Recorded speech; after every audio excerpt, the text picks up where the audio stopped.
হযরত শাহজালাল রহমাতুল্লাহি আলাইহি প্রাণ বিযোগ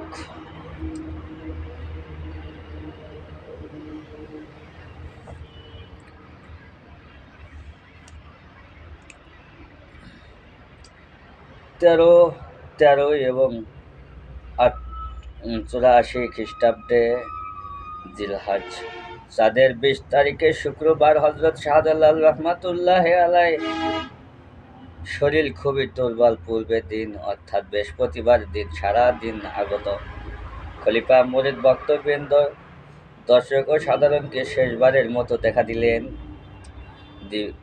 দিবাভাগে সকালে একত্রিত করিয়া আবেগময় শেষে বিদায় ভাষণ দিলেন। তারপর আস্থানার বৈঠকে বিশেষ বিশেষ লোকদের নসিহত এবং উপদেশ দিতে রইলেন। রাত অধিক হল। হঠাৎ তিনি সকলকে বিদায় হওয়ার ইঙ্গিতবহ অবস্থায় দেখাইলেন। একে একে সকলে বিদায় নিলেন। আস্তানা এখন শূন্য। একজন খাদেম ব্যতীত কেহ নাই। হযরত শাহজালাল রহমাতুল্লাহি আলাইহি উঠিয়া পড়িলেন। নিজ হুজরা গৃহে অন্যান্য রাত্রের মতো প্রবেশ করিলেন। প্রবেশের পূর্বে তিনি তাহার খাস খাদেম ও দরক্ষীকে বললেন কেহ যেন তাহাকে না ডাকে এবং হুজরার গৃহে প্রবেশ না করে। হুজরায় প্রবেশকালে তিনি নিজ হাতে হুজরার দরজা টানিয়া দিলেন, হুজরার আলো নিবাইয়া দিলেন। তারপর হলেন তিনি আল্লাহর ধ্যানে মগ্ন।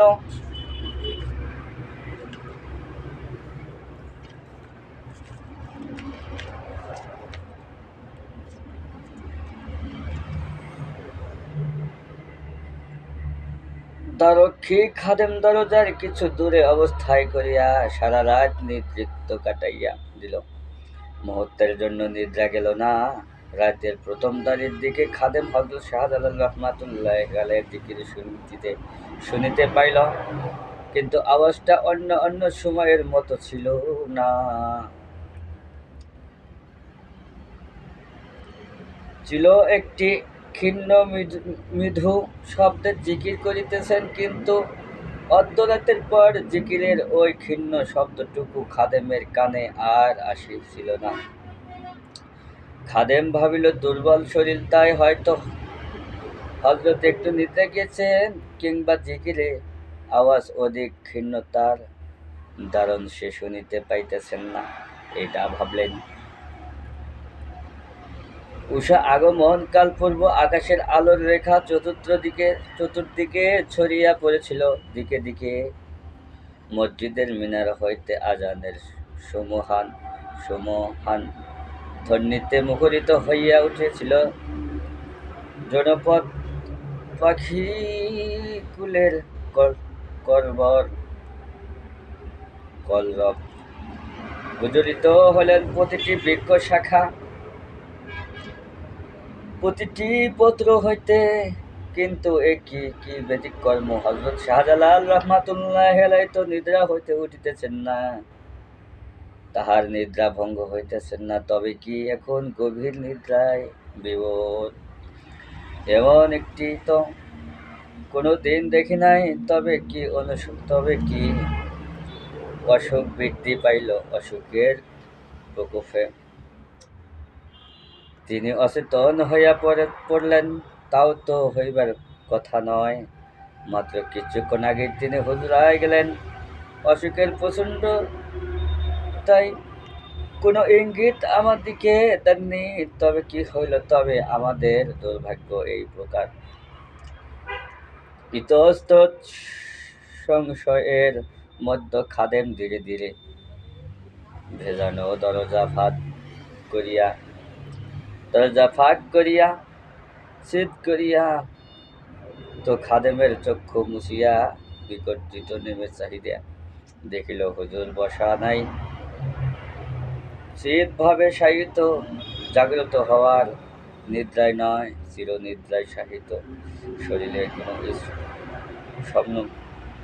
স্পন্দন নাই।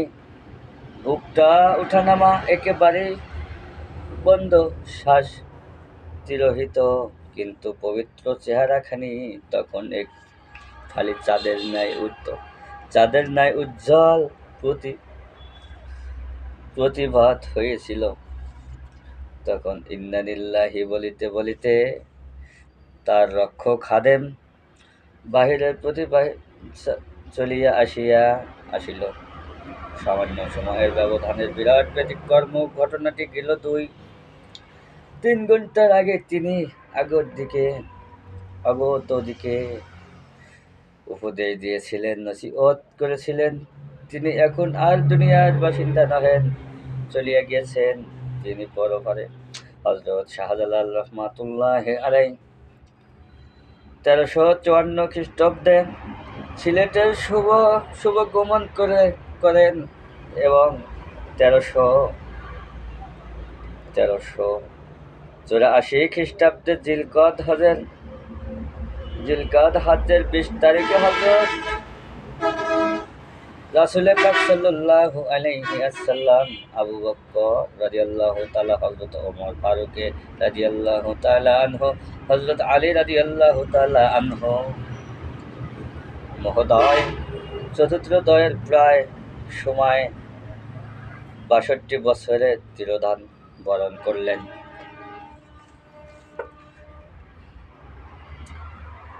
এটাও একটি অভাবিত আচার্য ঘটনার অন্যতম। তিনি তাহার সারা জীবন সর্বক্ষেত্রে রাসূলের সুন্নাত এবং খোলাফায়ে রাশিদিনের আদর্শ অনুযায়ী জীবনযাপন করিয়াছিলেন।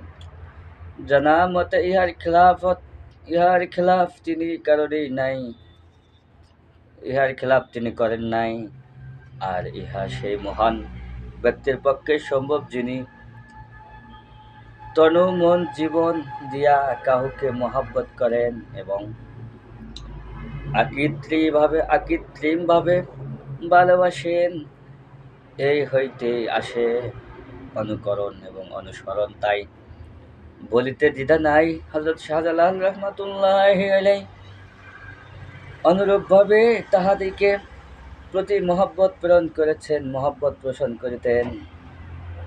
একই কারণে বলা হইয়াছে, দুনিয়া যে যাহাকে ভালোবাসবেন এবং অনুসরণ করিবেন, কিয়ামতের ময়দানে তাহার সাথেই হবে তাহার সল্লিমন, তাহার সাথে তার হাসর হবে।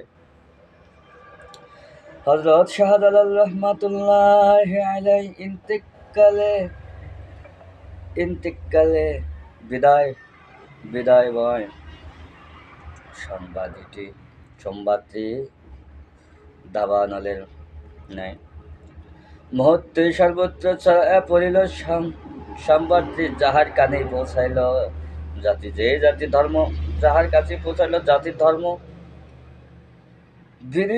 বিনির্বিশেষে সকলেই হায় হায় করিয়া আত্মচিৎকার করিয়া উঠিল। সমগ্র সিলেট নামিয়া আসিল শোকের ছায়া। হযরত শাহজালাল রহমাতুল্লাহি আলাইহি অসংখ্য মুরিদ, খলিফা ও ভক্তবৃন্দ পিতামিত ও শিশুর ন্যায় কাঁদিতে লাগিলেন। এই শোক সংবাদ শুনামাত্র দিক হইতে অসংখ্য লোকের ঢল নামিল। হযরত শাহজালাল রহমাতুল্লাহি আলাইহি আস্তানার দিকে সকলের চোখে আজ অশ্রু শুধু, কারো মুখে কোনো শব্দ নাই, কথা নাই, তাহাদের দুঃখ রাখিবার আজ কোনো ঠাই নাই। শুক্রবার অসংখ্য মানুষের ভিড়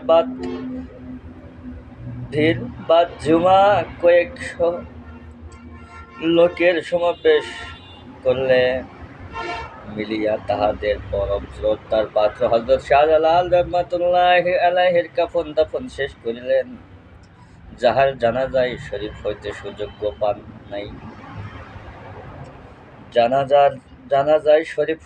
সুযোগ পান নাই, তাহারা আসিয়া হযরত শাহজালাল রহমাতুল্লাহি আলাই মাজারে মাজারে ফাতেহা পাঠ করিত লাগিলেন। এই প্রকার চলিল দীর্ঘদিন। আজ অভিদ অনুরূপ চলিতেছে। একটি দিনও তাহার মাজার দর্শক শূন্য হয় না।